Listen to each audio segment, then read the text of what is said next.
Bom, no vídeo de hoje quero falar assim com vocês sobre o projeto de clube empresa do Curitiba para a temporada agora de 2023, onde assim, será que o clube já tem se movimentado nos bastidores para essa transformação em uma SAF?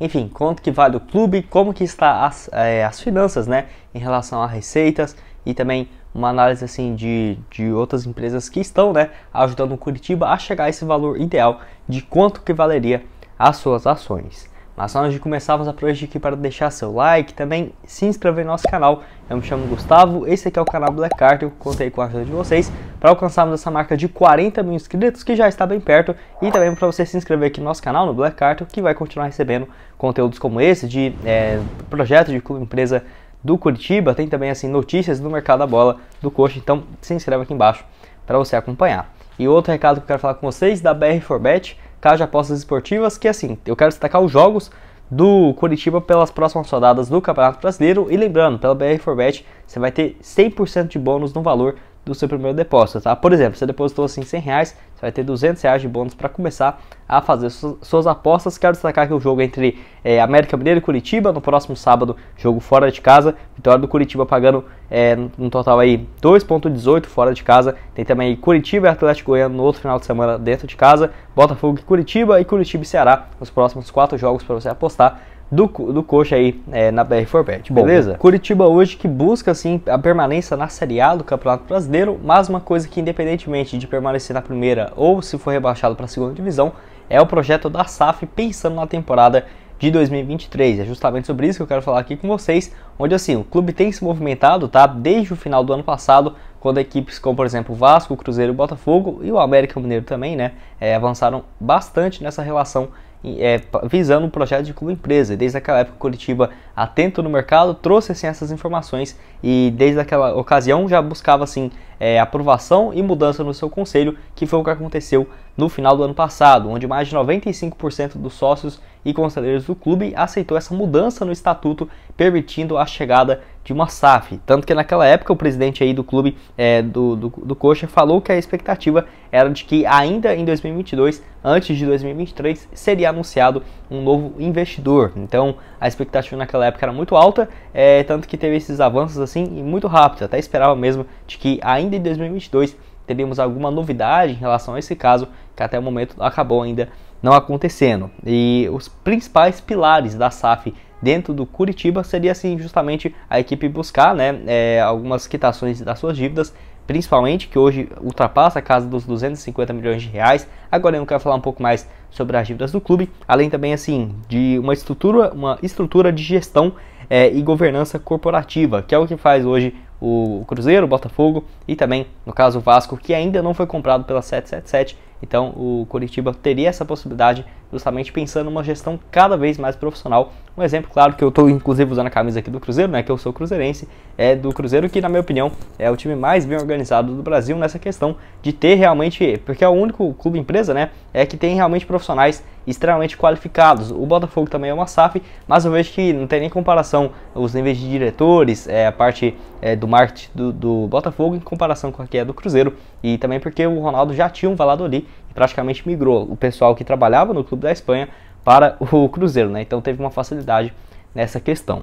E eu vejo que pode ser, sem dúvidas, um fator muito interessante para o Coxa, nem que de imediato não precise ter um investidor, mas mudando essa questão corporativa, tendo ali pessoas responsáveis e profissionais para exercer essa função. Inclusive, era uma das metas do clube ainda nesse ano, profissionalizar o clube para a chegada de um investidor, e já está meio que os pilares, né, todos bem definidos quando esse investidor chegasse. E bom, como que seria esse investimento na prática, né? Porque ainda o Curitiba não definiu como que seria esse modelo, e é uma das grandes dúvidas que tem um torcedor antes de virar uma SAF. Um exemplo próximo seria, por exemplo, do Atlético, o rival aí do Coxa, que no caso vai fundar duas classes de ações. Uma classe A 100%, que vai ser, no caso, ao clube, vai pertencer ao clube. Essa classe A seria, no caso, a Golden Share, que representaria a FUNCAP, que decide as decisões do clube, como por exemplo mudança de cidade, cores, símbolos e outros, ou seja, algo muito mais que não tem como mudar, né? O Atlético vai ter sim esse interesse de separar cada coisa, e a classe B, que 50% ficaria com o clube e os outros 50% iria ao mercado para ser negociado. Aí sim, teria direito à transmissão, direito de transmissão, receitas do clube, compra e venda de jogadores e também administrar o clube. Então vejo que o Coritiba pode ter sim uma dessas alternativas, um exemplo aí seguindo do rival, que fez esse modelo não bem diferente do que o Cruzeiro fez, né? Por exemplo, o Ronaldo comprou o Cruzeiro, 90% das ações, por 400 milhões de aporte, e também ele é solidário na dívida de R$1 bilhão do clube. Então um pacote total aí de 1 bilhão e 400, tendo que ele tirar do próprio bolso os 400 milhões de reais em aportes para contratação de jogadores e pagamento de dívidas.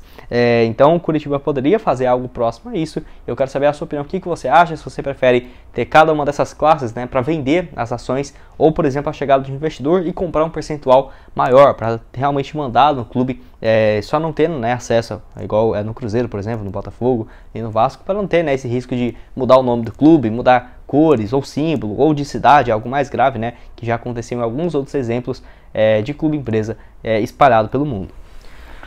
Como eu havia dito, essa intenção do Coritiba de buscar um investidor ainda em 2022 era a possibilidade, inclusive o próprio presidente falou um pouco sobre isso, o Juarez Moraes, e também o vice-presidente do clube, no mês de março, que eles convocaram uma entrevista para falar um pouco mais sobre essa captação do Coxa no mercado, e o Coritiba projetava a venda do clube empresa em plano de reestruturação de 114 milhões de reais, que seriam as dívidas a curto prazo, né, do clube aproximadamente, porque nos últimos anos teve um prejuízo de algo próximo de 35 milhões a cada ano que o clube não estava na Série A. Por exemplo, em 2020 foi esse o prejuízo, que aumenta, né, das dívidas do clube em 35 milhões, e esse plano aí de reestruturação seria de algo próximo de 114 milhões de reais, de acordo aí com o presidente, o Juarez Moraes, e o primeiro vice, que falou um pouco mais sobre isso. Inclusive, eu acho interessante porque o Coxa tem do seu lado aí duas empresas extremamente profissionais para fazer essa avaliação de quanto que vale o clube e levantar realmente todas as finanças, receitas e números para mostrar para os investidores, que é no caso da XP, a parte esportiva aí, a XP Sports, que inclusive no caso o Juarez Moraes falou um pouco sobre isso e dessa parceria, né, com a XP. Ele disse o seguinte, abre aspas: esse é o modelo que o Coritiba quer adotar. Primeiro tratar a dívida até para valorizar mais o próprio negócio e depois buscar um investidor, mas um que não vem apenas pelo cheque, mas também pela questão estratégica, fecha aspas. E nesse documento ele mostrava, né, nessa entrevista aí, os 114 milhões de reais, que seria essa reestruturação do Coxa, possivelmente já arrumando o terreno antes da chegada de um investidor, que além de, igual ele falou, né, eu concordo totalmente, não adianta só chegar com dinheiro, porque parece que o dinheiro é a solução de todos os problemas de um clube empresa, mas não é bem assim. Se colocar muito dinheiro e não ter uma boa gestão, pode realmente fazer complicações ainda maior para o clube. Por exemplo, chega e quer contratar jogador, sem investir primeiramente no próprio clube, como por exemplo assim, uma estruturação, ter uma profissionalização dentro do próprio gestão, né, do clube, investindo no estádio, centro de treinamentos, categoria de base. Eu vejo que isso é muito mais principal, e o Coritiba tem mostrado os passos que tem interesse de fazer exatamente isso, de primeiramente esse investidor chegar e depois uma reforma ali no Couto Pereira, também no seu centro de treinamentos, e ter um investimento dentro do clube, meio que ele comprando, tendo que aportar esses valores, mas também pensando na reforma do estádio, ter uma arena, né, moderna, e também na sua infraestrutura, que tem sido um dos principais pilares nos últimos anos. Bom, a grande pergunta é quanto que vale o Coritiba, onde assim, igual eu falei para vocês, a XP e a Alvarez e Marshall, que é uma empresa gigantesca aí, especializada em valuation e recuperação judicial de empresas aqui no Brasil, tem trabalhado junto ao Coxa para fazer essa avaliação, que sem sombra de dúvidas é algo extremamente importante, né? Inclusive o próprio vice-presidente do Coxa falou um pouco sobre isso, essa parceria, e também sobre essa história de quanto que vale o clube, abre aspas. O valor ainda não está determinado e, pelo contrário, o Coritiba não espera apenas o cheque em mãos, mas também um parceiro estratégico para fazer o clube alcançar seus objetivos, que imagina. O cheque pelo cheque não será aceito, fecha aspas, que é exatamente o que eu falei. E eles não falaram muito sobre essa questão de valor, mas eu quero trazer aqui para vocês que a Sports Valley, que é uma empresa especializada também desde 2017 a trazer os times mais valiosos do país. É claro que não podemos considerar esse valor como exato, porque eles fazem 30 times por ano, né? Então não seria igual eles ter acesso, igual a XP, a Alvarez, aos dados, às finanças do clube e determinar um valor exato. Mas podemos sim podemos sim tirar uma boa conclusão, de acordo aí com o Sports Value, que listou os 30 times mais valiosos do país. O Coxa aparece na 17ª colocação, avaliado em 296 milhões de reais, que é um valor sim bem interessante, né, sem sombra de dúvidas. E eu quero saber a sua opinião aqui embaixo. O que você acha? Se você concorda com esse valor, se você discorda. Enfim, tô curioso para ver a opinião de vocês. Corrigindo, né, no caso, a Sports Value listou 396 milhões, tá? Não 296, sim 396 milhões de quanto que valeria o clube, o 17º mais valioso do país. Então, assim, podemos pensar que por esse valor seria algo próximo a isso mesmo. Vamos esperar para ver essa avaliação aí por parte da XP. E eu quero falar aqui com vocês também sobre as finanças do clube, que teve um ano de 2021 positivo, depois desde 2008, teve um lucro aí de 3 milhões e 800 mil reais.